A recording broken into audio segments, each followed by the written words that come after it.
I'm going to deviate slightly from, well, not really.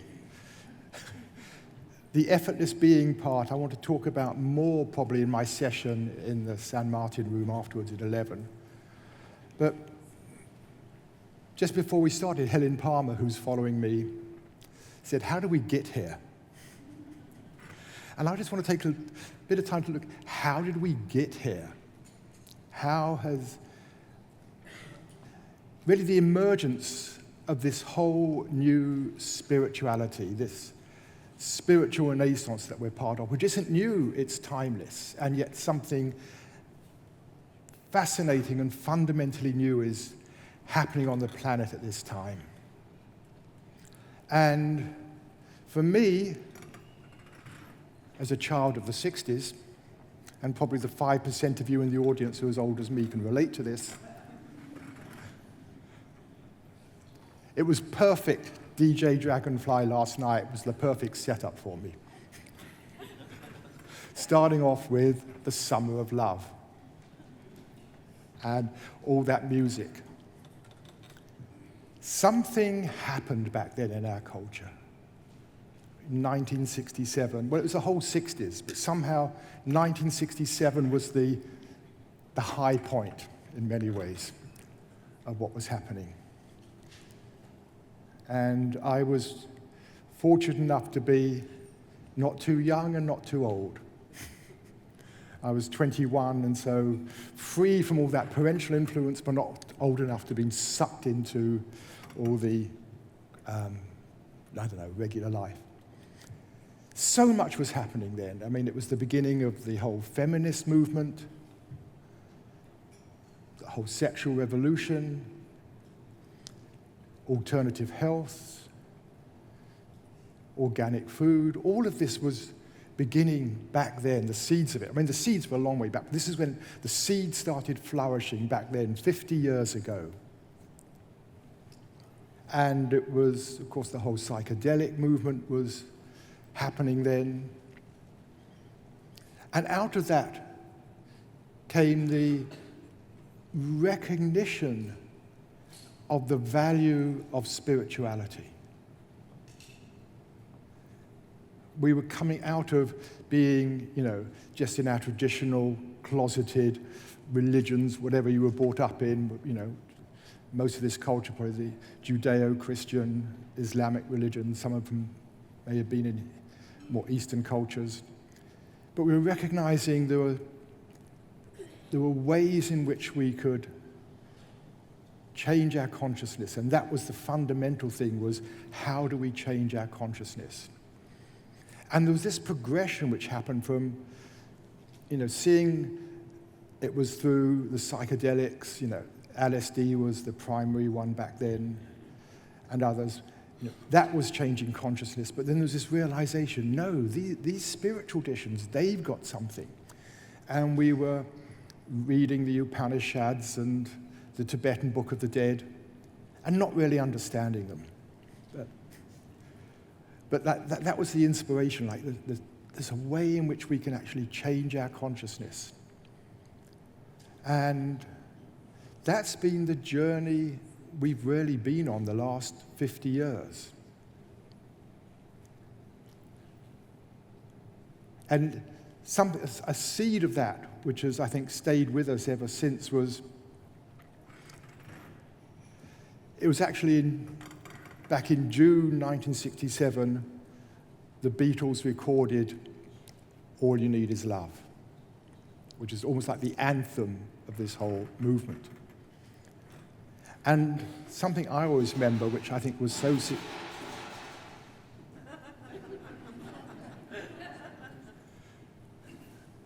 significant, that was the first ever global television broadcast.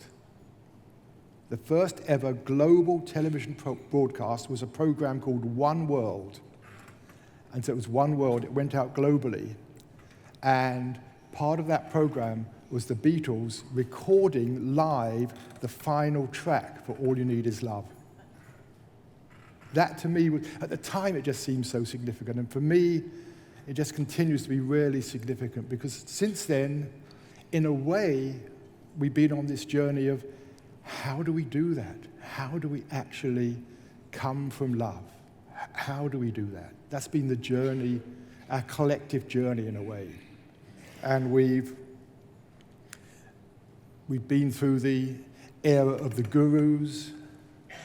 And back then in the 60s, early 70s, we collectively, me included, all rushing off to India. That was where the teachings were. We're in India. We were going and following various teachers, various gurus. And I was part of that, and it was fascinating because it was two things happened for me in my trip to India. I got involved with TM, Transcendental Meditation, following the Beatles, because 2 months after they recorded All You Need Is Love, the Beatles met the Maharishi and started meditating, and that really put meditation on the map. And within a few years, all this scientific research started coming out on TM, and suddenly meditation was respectable. And that was the beginning, I think, of the whole interest in meditation. I, at the time, wasn't really interested in spirituality because I wasn't interested in religion. I was a mathematician, theoretical physicist. Religion for me was just a load of weird old mumbo-jumbo that had no relevance whatsoever to life in the then 20th century. But I got interested in meditation because I was interested in mind and consciousness and how had consciousness come into the world, how had the universe evolved into the place where I could do the mathematics of hydrogen. We'd evolved from hydrogen, and here was I doing the mathematics of hydrogen in quantum physics. Like, this was weird. So I got interested in consciousness, and that took me into meditation. And what I realized when I got to India was there was something to spirituality. Not necessarily to religion, but to spirituality. I saw that all the different traditions had this common core, this common essence. And I became fascinated by what was that common essence. And I think, what's happened over time is there's been individuals who've had this realization about the nature of self, the nature of consciousness, and in that realization has come this incredible sense of peace, relief, but also an opening of the heart, of love, and it's been transforming, and they wanted to share it with the people around them, with their friends, their students, their disciples. But what happens is, when you're sharing that wisdom, there's the person who's realized it, they share it with other people, and the other people get maybe 90% of it. Bits they don't understand, bits get forgotten, bits get added in, they pass it on to their people, bits more get forgotten, added in, and gradually it's like a game of Chinese whispers. You know that where you pass a message around a room and it ends up totally different. I remember the one when I was growing up, we used to have this joke, the message was, send reinforcements, we're going to advance, and it went down the line, chain of command, it ended up, send reinforcements, we're going to a dance.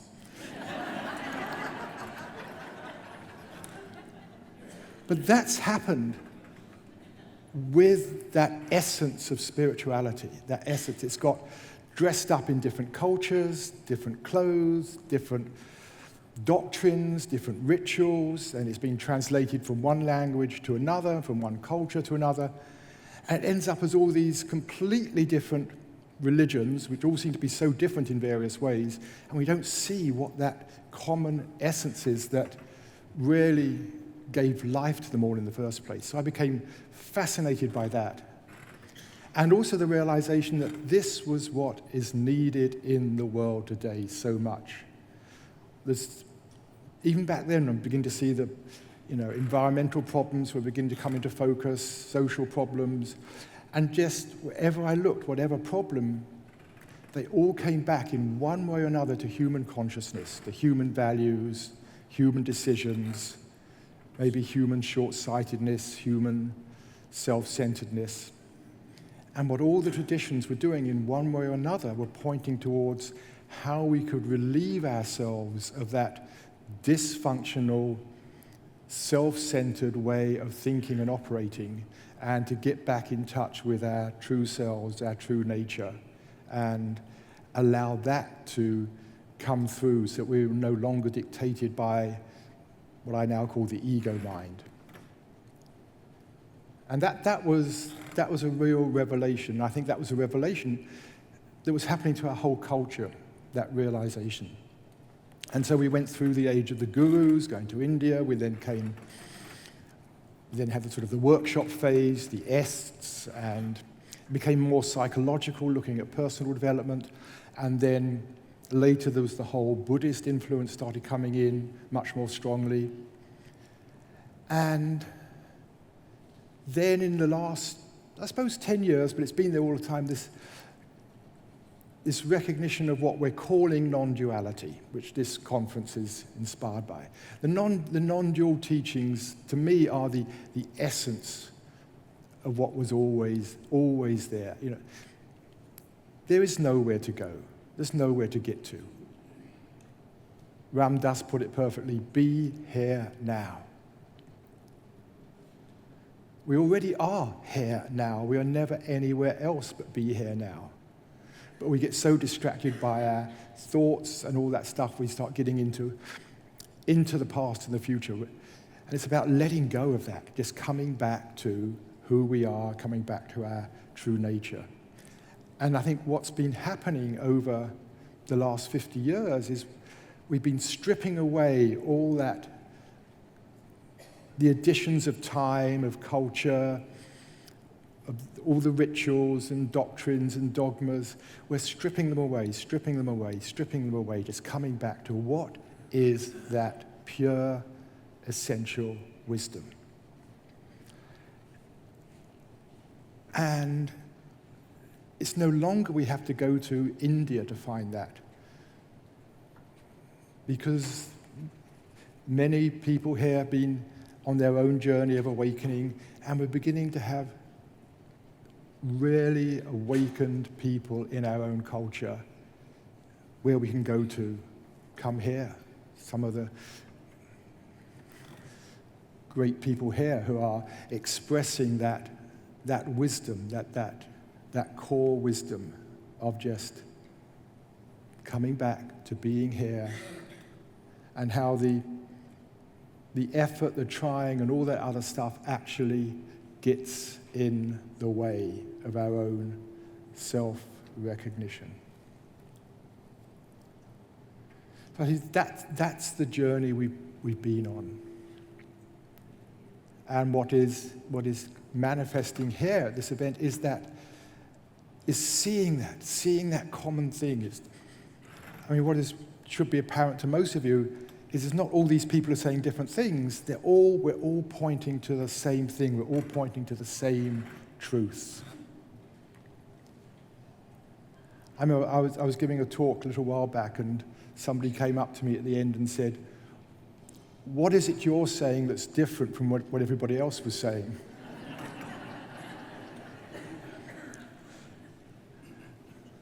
And my response was, nothing, I hope.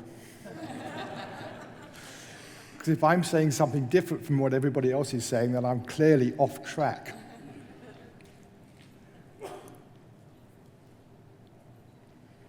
And I think something else that's been happening, I was saying back, it's always been there, the non-duality. When I first started getting interested in this stuff, I was reading the Upanishads, and lots of different translations of the Upanishads, which is probably one of the oldest non-dual teachings that we still have. And from what we know, probably historically, the beginning of non-duality. That's where Advaita comes from, Advaita, non-dual. It goes right back 2,500 years to the time of the Upanishads. And I was reading that stuff and thinking, okay, there's this thing called the pure self, which, if I really meditate a lot and spend, really good discipline, hard work, and really focus, then maybe in 10, 20, 30 years, I will have this experience of discovering this true self somehow.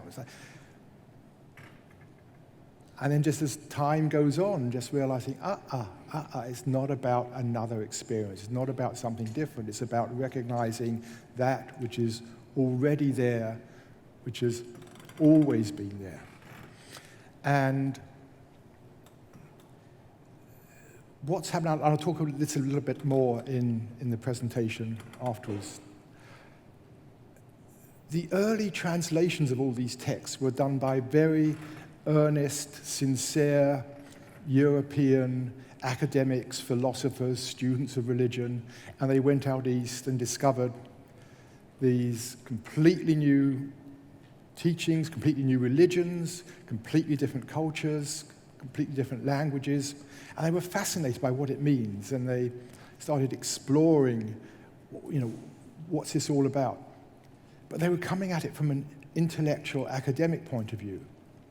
What's happening now is we are coming at it from our own experience and begin to say, oh, this is what it means. This is what it means.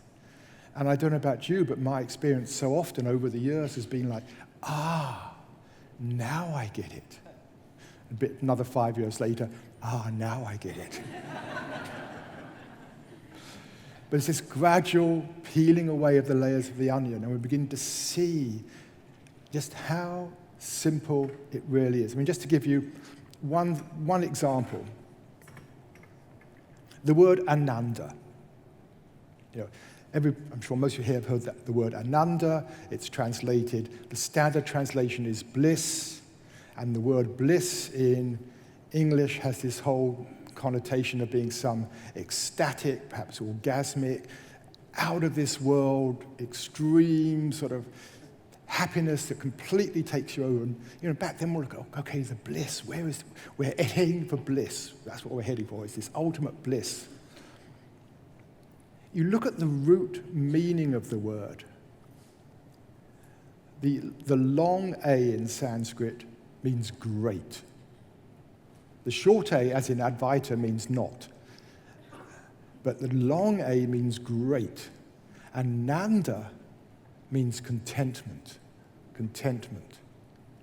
And when you start translating Ananda as great contentment, it makes a whole different sense. It's not some blissful experience out there that's going to take us over. It can happen. I'm not to say that doesn't happen. But what's really happening in our journey is we're coming back to ourself, coming back to our true nature, and in that, discovering the great contentment of just being who we are without all that distraction of unnecessary thinking and worry and planning and all that stuff. Our natural state is one of great contentment. That's what we're looking for. And in a way, the spiritual journey is just bringing us right back to ourselves. Instead of looking out there for the great contentment and happiness, it's saying, hang on, it's right here. And so that I see as in a way, the journey we've been on in the last 50 years, looking out there for something, and then gradually just the whole journey turning around 180 degrees, bringing us right back to being here now, to quote the lovely Ram Dass, who, by the way, is an example of someone who's followed his path. His was the path of love. And any of you who've been privileged enough to see or be with Ram Dass in recent years, he, to me, is the most shining example of anybody on the planet today who is just living and emanating love. And that comes right back to the Beatles,